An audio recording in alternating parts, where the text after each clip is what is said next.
de asma, cuando el tema de asma es un tema, son pocos los fármacos y simplemente lo que nosotros tenemos que saber es, después que yo les explique esto, vamos a verlo con qué fármacos vamos a empezar y con qué probablemente puede determinar el paciente, ¿no? Ustedes saben que el asma no es más que una enfermedad inflamatoria, es un proceso crónico y el paciente va a presentar una serie de alteraciones. Entre esos va a tener inflamación, va a tener edema, va a tener una secreción de mucosa, va a tener sibilancia, tos, disnea, es decir, una serie de alteraciones propias de esta enfermedad. Como dentro de la base está la inflamación de la mucosa, la infiltración de líquidos y también están esas exacerbaciones, hay una constricción de las vías aéreas, entonces la base es utilizar broncodilatadores para eliminar la broncoconstricción y utilizar antiinflamatorios para eliminar el proceso de inflamación que es generado por las alergias que puede tener este paciente y por lo tanto una serie de factores que se desencadenan como la edematización. Entonces, los fármacos básicos para un paciente son dos. Para un paciente asmático son dos: broncodilatadores y antiinflamatorios. Dentro de los broncodilatadores tenemos tres grupos: los anticolinérgicos, las metilsantinas y los agonistas beta 2. Y dentro de los antiinflamatorios utilizamos los glucocorticoides. Los glucocorticoides son un grupo de de fármacos amplios y ellos son utilizados en varias patologías, en varias enfermedades, no necesariamente como un antiinflamatorio o se lo puede utilizar como un inmunosupresor o lo puede utilizar para retardar las alergias, en fin, tiene una serie de usos. Aparte de eso tenemos a los antagonistas de los antileucotrienos que hace como unos 10 años ya han cobrado bastante importancia en esta patología.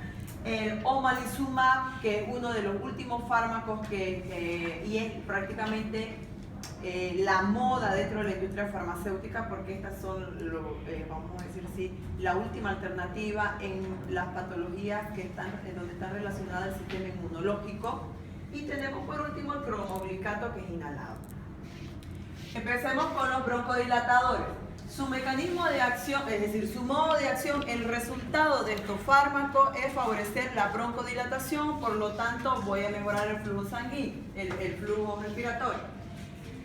Los primeros fármacos que salieron eran las metilsantinas. Dentro de las metilsantinas, las metilsantinas son alcaloides naturales y las metilsantinas que nosotros consumimos a diario sería el café y el té, que contienen estos alcaloides que son estimulantes. Las metilsantinas son fármacos que van a actuar en todo nuestro organismo. En el momento que usted consuma una metilsantina, ella va a pasar a barrera hematoencefálica, va a pasar al sistema nervioso central y te va a mantener activo, te va a mantener despierto, con atención, y dependiendo de la dosis puede ser que yo esté atento o que también pase un estado de nerviosismo, como puede ser con el café. El café tiene bastante santina, la cafeína. Entonces cuando usted despierta en la mañana y toma su café, bueno, usted dice me voy a activar con una taza de café, pero si usted se excede en esas tazas de café, usted ya empieza en un nerviosismo, en una tensión, y es por el exceso de estas metilsantinas. Pero las santinas de uso farmacológico son tres: la teofilina, aminofilina y la acebrofilina. La teofilina se administra vía oral y también endovenoso. Viene en comprimidos de 200 miligramos y lo podemos administrar cada 8 horas. La dosis máxima de la teofilina puede ser 1000 miligramos. La dosis máxima, 1000 miligramos en el día. La aminofilina viene endovenosa. La aminofilina es una inyectable que la voy a utilizar para las emergencias, solo para emergencias, en apneas de niños, en insuficiencia cardíaca. Y para paciente asmático en una crisis donde los primeros pasos no hayan dado resultado, o sea, es decir, que no va a ser mi primera opción. Aminofilina la voy a utilizar en emergencia. La aminofilina se convierte en teofilina en nuestro mercado. Entonces, las metilsantinas se metabolizan en hígado, sí o sí.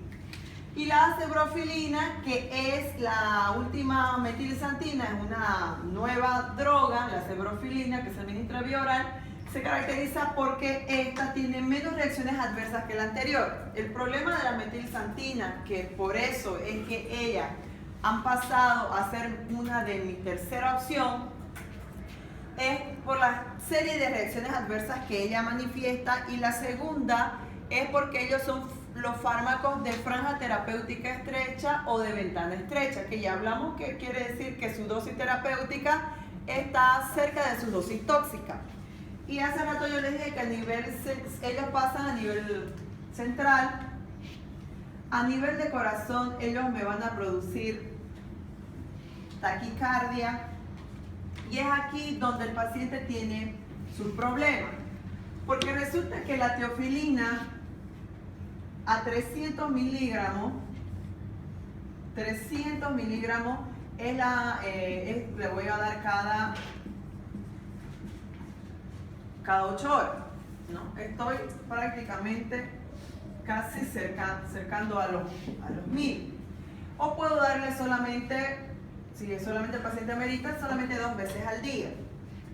Pero en esta dosis, con esta dosis, en sangre a nivel plasmático, ella se transforma en 10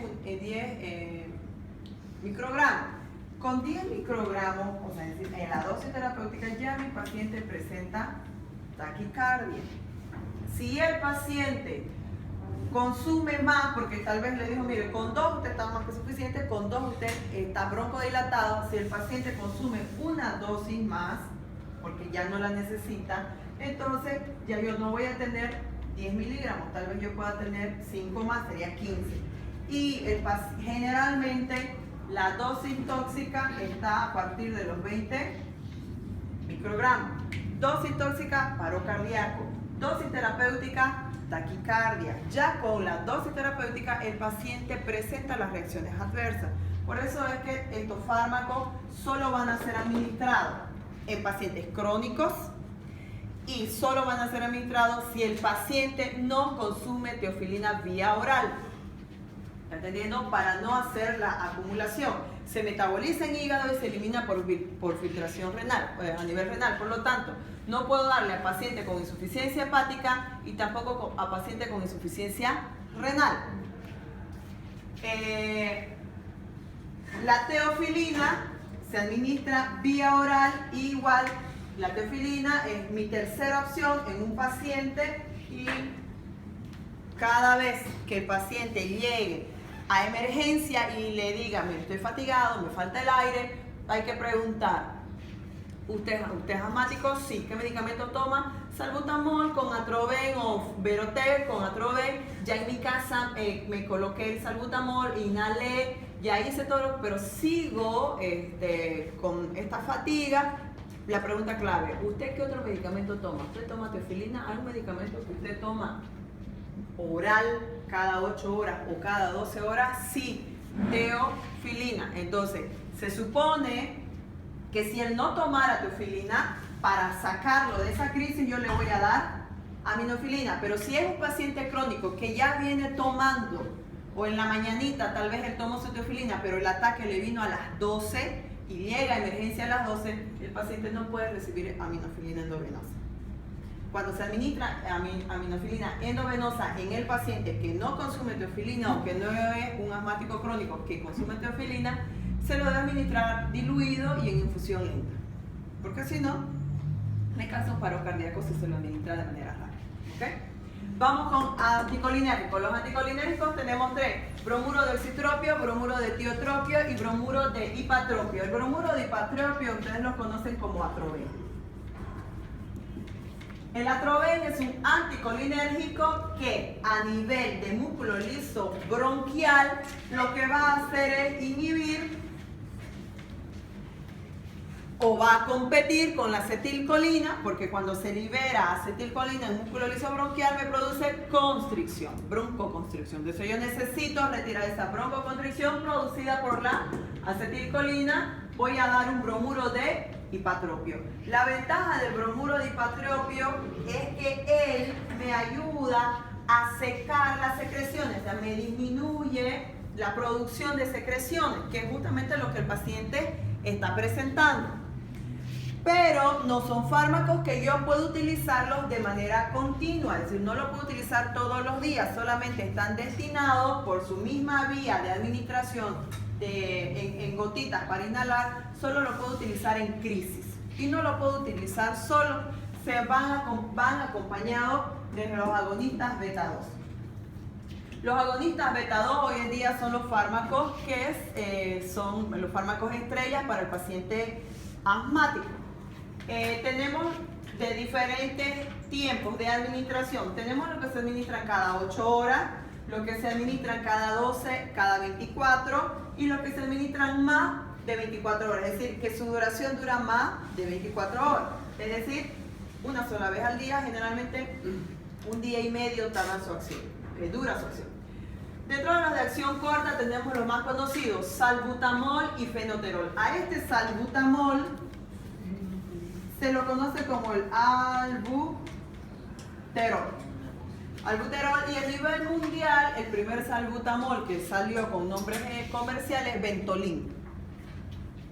El salbutamol y el fenoterol son fármacos que pueden venir vía oral, vía inhalada o en gotitas para inhalarse. El fenoterol es el que usted conoce con el nombre de Verotec. El fenoterol. Por eso es que en un momento cuando usted ha hecho una nebulización o le han hecho una nebulización, usted va a ver la combinación de Atroven con fenoterol, que es el Verotec.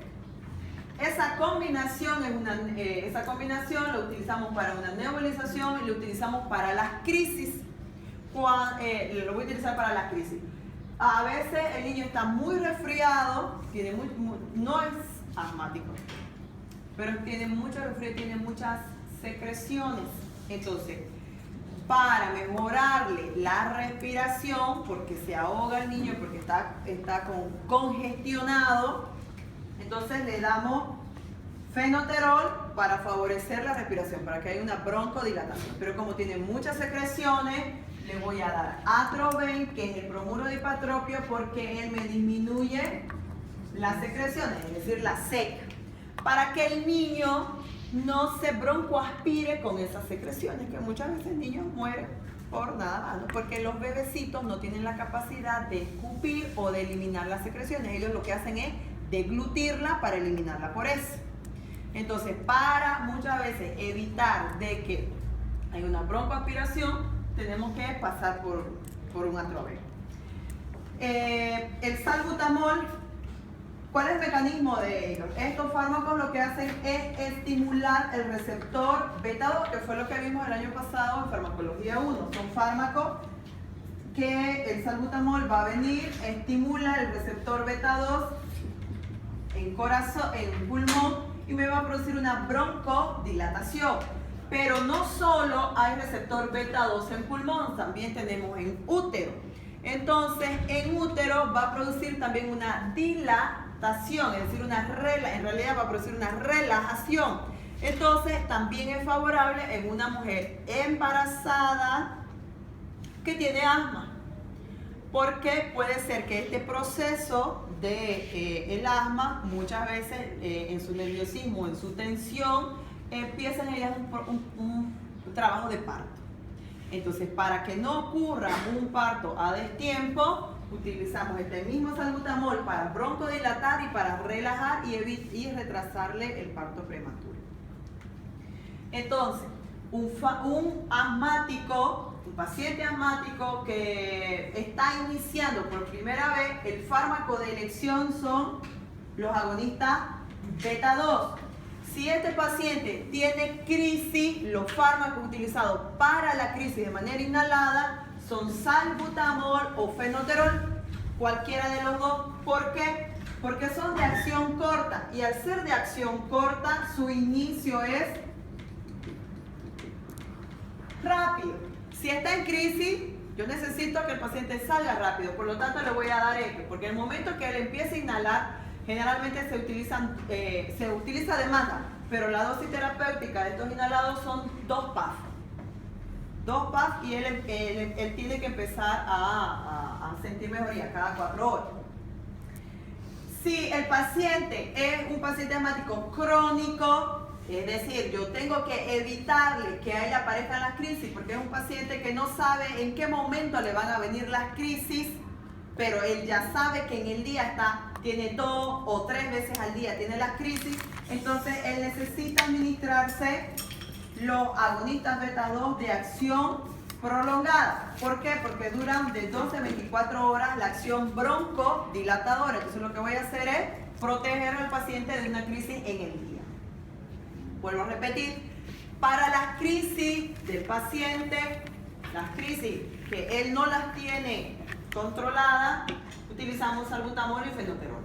Para proteger de las crisis como tratamiento diario, utilizamos los de acción larga o también los de acción extra larga. ¿Okay? Si el paciente aún con estos agonistas beta 2 no llega a controlar sus crisis, todavía él sigue broncodilatado, es donde yo tengo que administrarle metilsantinas de apoyo. Los anticolinérgicos solo los voy a utilizar con salbutamol o con fenoterol inhalado para las crisis. Vamos con antiinflamatorios. Dentro de los antiinflamatorios, en realidad tenemos los primeros y prácticamente los que nunca van a pasar de moda para el paciente asmático son los glucocorticoides.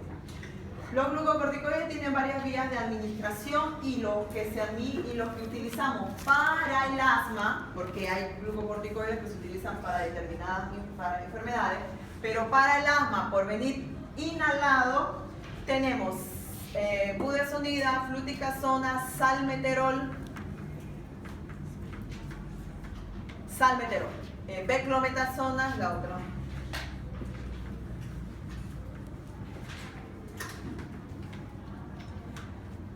Los glucocorticoides son fármacos que son los fármacos riesgo-beneficio, son los fármacos que tienen mucho más riesgo que beneficio a la larga.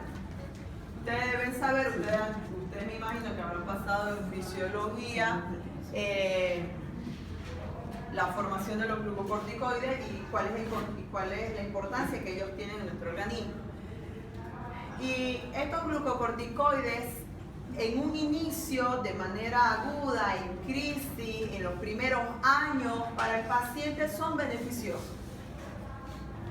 A la larga, mejoramos la calidad de vida del paciente. Es decir, lo que evito es un proceso inflamatorio, porque ese es el objetivo. Pero son fármacos que tienen muchas reacciones adversas. Un paciente que se administra un glucocorticoide, asmático o no, por cualquier otra circunstancia, una de sus primeras reacciones es la edematización, es la retención de agua. Otra reacción adversa, osteoporosis, hipertensión, glaucoma, insuficiencia cardíaca, insuficiencia renal, fragilidad capilar, dificultad en la cicatrización, en fin, pérdida de cabello, alteraciones en el colágeno. Tienen una serie de alteraciones, y en una de ellas es que también a la larga va a producir la obesidad o el síndrome de Cushing, que se le dice, o una mala distribución en fin, los glucocorticoides alteran todo mi metabolismo, alteran el metabolismo de proteínas, de lípidos y de carbohidratos, alteran el sistema los electrolitos, tienen una serie de alteraciones. Pero la pregunta es, ¿hay otro fármaco que puede utilizar el paciente asmático para controlar este proceso inflamatorio que es una respuesta a las alergias que él presenta? No lo hay. Entonces, él necesita administrárselo.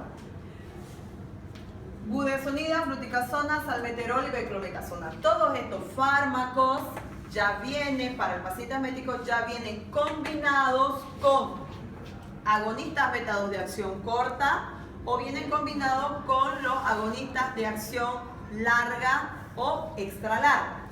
Ya vienen combinados. Ya el paciente asmático ya sabe cuáles son su combinación. Doctora, pero salmeterol tiene acá y acá también. Salmeterol llevada. Ay, perdón, normal.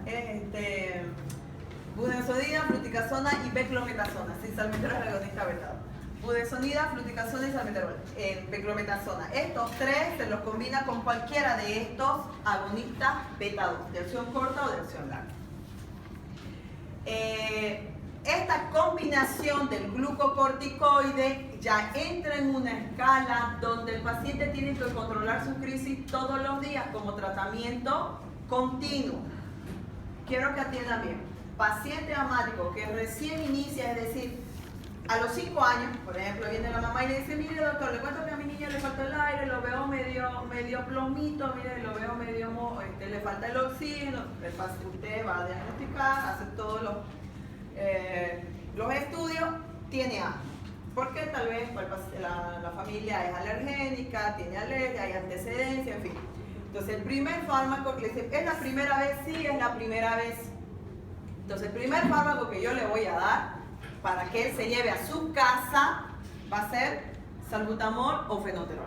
Señora, usted tiene que estar atento a la crisis. Su niño no tiene que correr, usted tiene que vigilar cuál fue la causa, tal vez el tiempo, la ropa, el medio, en fin, una serie de cosas que la mamá tiene que estar observando. Pero si ese niño pasó 6 años, 7 años, 9 años, ya pasó, 2 años más, y ya ve que las crisis, la mamá las controlaba con salbutamol, pero ahora ya ve que las crisis no son el rato menos pensado, sino cuando él se levanta, cuando él hace ejercicio. Entonces ya yo sé que en el día el niño va a tener por lo menos 2 crisis. Entonces ahí es donde yo entro con los antiinflamatorios. ¿Por qué? Porque los glucocorticoides, ¿qué es lo que hacen? Me retardan la respuesta inflamatoria a la alergia o al proceso que le está desencadenando o a lo que le está desencadenando el asma. Otro fármaco que utilizo de apoyo como antiinflamatorio son los antagonistas de los leucotrienos. Ustedes saben que los leucotrienos que son sustancias liberadas y son promovedoras del proceso inflamatorio. Los leucotrienos prácticamente son sustancias proinflamatorias. Entonces yo no necesito que en el paciente asmático se liberen los leucotrienos porque yo necesito que en el paciente asmático no exista inflamación para que él no empiece con la broncoconstricción. Por lo tanto, yo debo bloquear la salida de los leucotrienos. ¿Con qué fármacos voy a bloquear? Montelukast, Spranlukast, Zafirlukast y Sileutón. Así se llaman los fármacos. Usted se va a acordar de que hay un monte que se llama Luca, hay un pan que se llama Luca, o no sé, búsquese la forma de aprendérselo porque son fármacos que sí o sí en algún momento de su vida usted lo va a prescribir. Estos fármacos, Montelukast, que es uno de los más usados, el Montelukast se administra 2 veces al día y aparte de utilizarse como antiinflamatorio, también lo utilizo para todos los procesos alergénicos, para todas las alergias. Lo utilizo generalmente en pacientes crónicos. Para un paciente que tiene una pequeña alergia, utilizo los antihistamínicos, clorfeniramina, prometacina, difenhidrinato. Eso voy a utilizar para una pequeña alergia eventual. Pero si el paciente padece de rinitis, padece cualquier proceso de alergia, ya estos antihistamínicos H1 no van a hacer efecto, porque ya lo consumen por mucho tiempo. Entonces yo recurro a los antagonistas de los leucotrienos. El más conocido, el Montelukast. También se metaboliza en hígado, un pequeño problema que aparece en los niños, que son los primeros que manifiestan la alteración hepática. Luego tenemos el cromoglicato. El cromoglicato es un medicamento que se inhala, pero su objetivo en el paciente asmático es que sea profiláctico. ¿Qué quiere decir que es profiláctico? Voy a utilizarlo con tiempo, lo voy a administrar con tiempo para que yo no tenga un proceso inflamatorio. ¿Qué quiere decir eso? Si yo sé que a mí me vienen las crisis seguidas o las alergias, la broncoconstricción, la falta de respiración entre abril, mayo y junio, porque viene el invierno, entonces yo me voy a prevenir, yo voy a hacer una profilaxis con cromoglicato desde enero, febrero, marzo, llega abril y yo no tengo la necesidad de administrarme seguido los agonistas porque me van a venir las crisis. Para eso se utiliza el cromoglicato. Aparte de eso, también lo puedo utilizar de manera continua. Los glucocorticoides también lo voy a utilizar y el cromoglicato lo voy a utilizar si yo sé que voy a hacer un deporte. Yo soy asmático, entonces tengo que ir a, no sé, un campeonato de aquí a 2 semanas.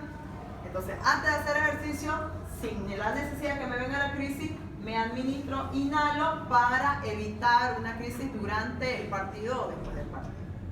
Y el último fármaco es el omalizumab. El omalizumab, todo lo que termina en umab, me habla de que este fármaco tiene un origen monoclonal.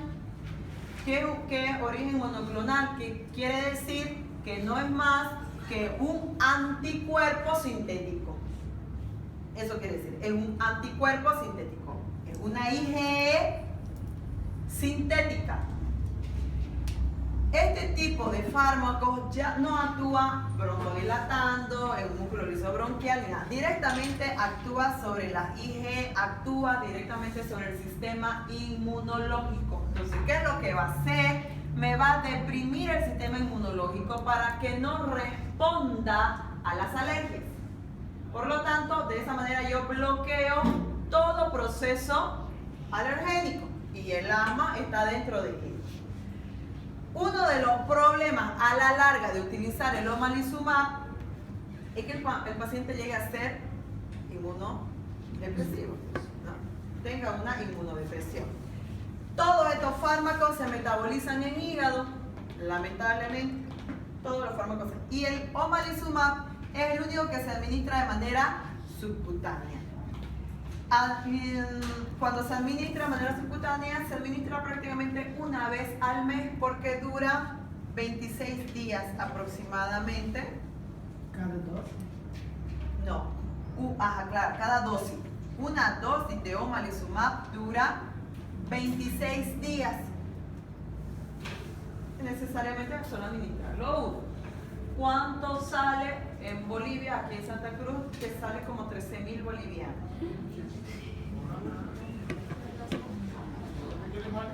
Por eso nos quedamos con salbutamol. Doctora, el uso de Viarocaque es inscrito, ¿no? Porque tiene reacciones severas, ¿no? En realidad, todos estos fármacos me van a producir taquicardia, pero el que menos taquicardia me va a provocar son los agonistas beta 2. Vimos hace rato que el corazón, que en beta 2 está en pulmón y me produce broncodilatación, pero también nosotros tenemos en arteria beta 2 y este salbutamol va a venir y va a actuar en esta arteria y me va a hacer una dilatación y por lo tanto va a bajar la presión arterial y voy a producir una hipotensión. Lo que el organismo y el corazón va a decir, ¿qué pasa aquí? Hay una broncodilatación en pulmón, que es lo que necesito, pero no necesito para nada tener la presión abajo. Entonces, mi organismo, como mecanismo de equilibrio, de defensa, va a forzar a que el corazón empiece a trabajar para subir esa presión. Y es por eso que el paciente presenta taquicardia. Pero la taquicardia que presenta el paciente con el agonista beta 2 comparada con la metilsantina y con el anticolinérgico es menor. Es más peligroso con metilsantina y con anticolinérgico, con cualquiera de esas dos. Es el agonista beta 2 que produce menos. ¿Okay? Entonces, paciente asmático, así se hace el algoritmo. Primero va a consumir un beta 2 para las crisis, ¿no ves? ¿Cuál es el fármaco de elección para las crisis en pacientes asmáticos? Salbutamol. Ok, inhalado. Eso es solo para las crisis porque tiene un asma leve intermitente, es decir, el rato menos pesado le va a poner. Él ni sabe cuándo le van a venir, pero él siempre en el bolsillo va a tener cargado su salbutamol. Luego, las crisis ya no son esporádicas, sino que son diarias, una vez a la semana.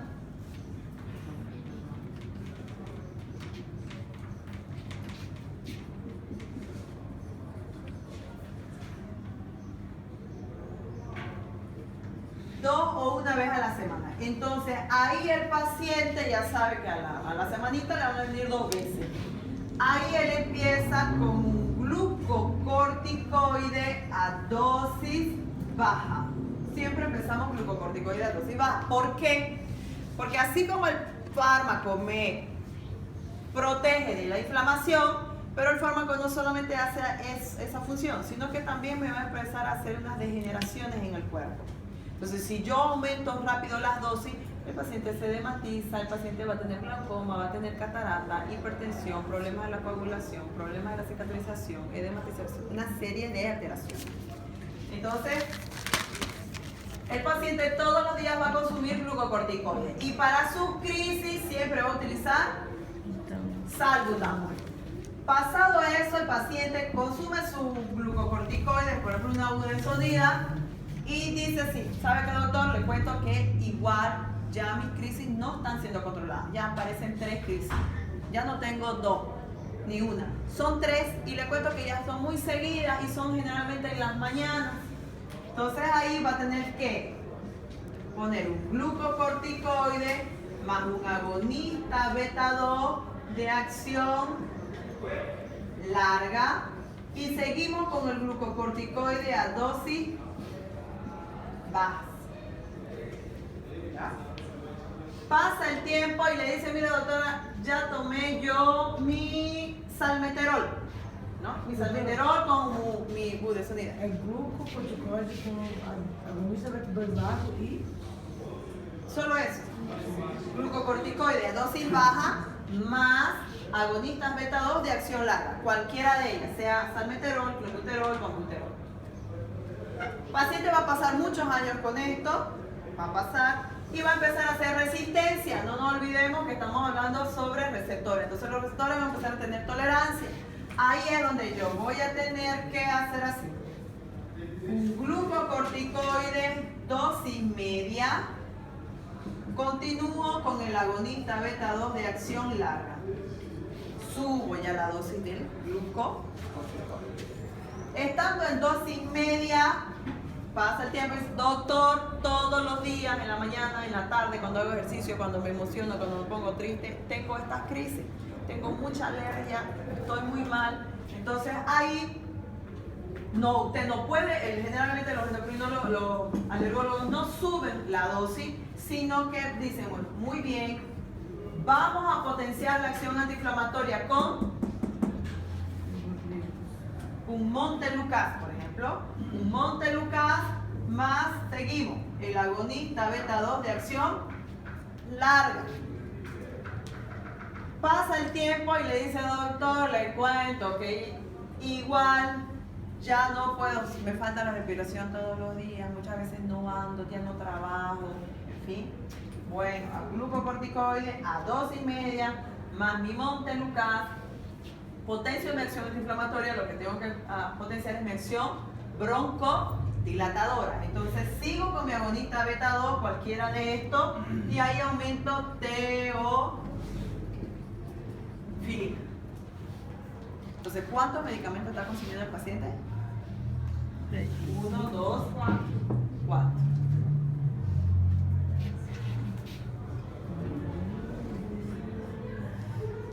Aquí, en todo eso, el paciente va a tener sus crisis, de seguro. Va a tener sus crisis porque no las está pudiendo controlar, por eso le estamos aumentando. Si tiene crisis, agonista beta 2. No funcionó con agonista beta 2, tengo que pasar a una nebulización. Si mi paciente no se controla con la nebulización, ¿cuál sería el fármaco de emergencia? Aminofilina. Pero ¿cuál va a ser el punto que yo tengo que observar? Si no está tomando teofilina. Si está tomando teofilina, no le puedo dar aminofilina. Entonces, ¿qué le daría para eso? Epinefrina. ¿Y cuándo va a usar el antagonista beta 2 de ¿Cuál? el de 24? Por eso, aquí, a medida que usted vaya cambiando, usted tiene opción de cambiar. Por ejemplo, si yo digo un ejemplo, salmeterol, que es como el primero que se maneja. Salmeterol, no funciona con salmeterol, puedo utilizar clenbuterol, y si no, bambuterol, y si no, ya lo último, indacaterol. Aquí yo tengo, así como les dije que los omalizumab, y no es mentira, los omalizumab salen 13.000 bolivianos de una línea, porque son 2 líneas o 3 líneas las que lo traen. Estas combinaciones de un inhalador, por ejemplo, de fluticasona más salmeterol sale $100, 700 bolivianos. ¿Para cuánto me dura? Para 15 días. Porque es algo que el paciente tiene que consumirlo todito los días. Entonces, en el mes, solo para ese medicamento necesita $200 mensuales, 1.400 bolivianos. Es caro el tratamiento para pacientes asmáticos cuando él entra ya en esta fase, porque cuando él está en su inicio utilizamos salbutamol, fenoterol, que es económico y que el gobierno lo subvenciona, ¿no? Pero cuando ingresa a otro, ya a estos periodos, ya no, el gobierno no. Lo único que le da es salbutamol, solo para controlar crisis. Salbutamol hasta lo último, siempre. Lo último que es epinefrina. Epinefrina. Si el paciente está con su crisis y él en su casa, ya él es asmático crónico, ya él tiene en sangre teofilina, no puedo yo sacarlo de la crisis con aminofilina, que es una alternativa, porque es endovenosa de acción rápida. ¿Cuál es la que utilizo? Adrenalina. ¿Por qué no voy a utilizar aminofilina en este paciente? Por el temor a la acumulación y a la taquicardia, ¿no? Y al ataque cardíaco, en realidad, al paro cardíaco. Ese es el tema de asma y está bien detallado en cualquier bibliografía. Así que tienen unas de pasar. Nos vemos la siguiente semana, martes, bien bañadito, bien desayunadito, animado y